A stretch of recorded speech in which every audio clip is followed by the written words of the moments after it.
Thinking about the hiring process, especially in Sweden, is very important because we have very strict labor laws, so it's very hard to fire people once you've hired them. So here the hiring process becomes even more important that you get the right person. We're very overconfident often, so and especially people who are even more experienced. So maybe a very experienced HR person might feel that they have a good feeling about who's a good person and who is not a good person for the job. But that can exactly be the problem, because we might have the biases and be overconfident in our own gut feeling and in our own expertise.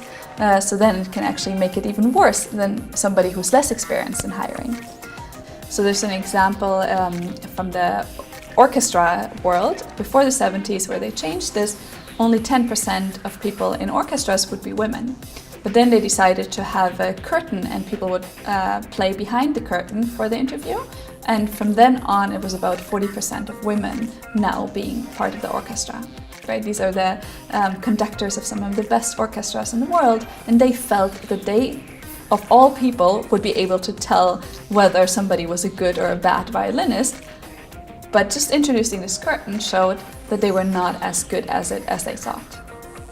There's a lot of unstructured interviews being used. That means the focus a lot on the things that matter to me, which might not be the most relevant things that actually matter for the job.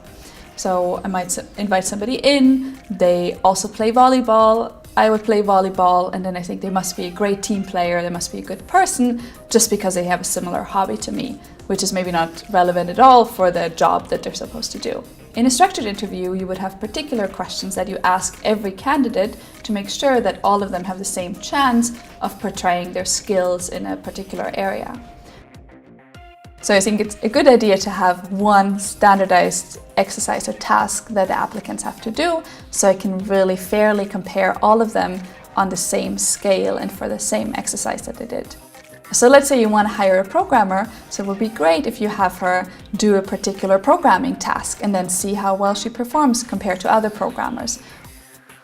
So what we also see from some studies in economics is that, let's say, people with black-sounding names have much harder time of getting a first-round interview with people who have white-sounding names. This comes from the US, but similar things have been done, for example, in Germany with Turkish-sounding names or German-sounding names. And one way, of course, to work against this or to combat this bias would be to have anonymous applications so that people are not triggered by this and give white-sounding names a better chance to being invited to the interview.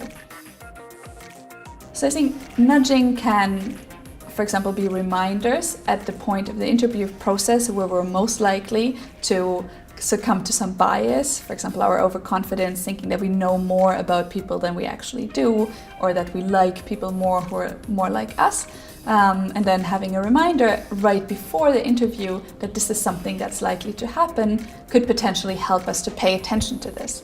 Because a big thing in the hiring process is not that people don't want to hire good people, but that in the process they forget about these biases that it might have.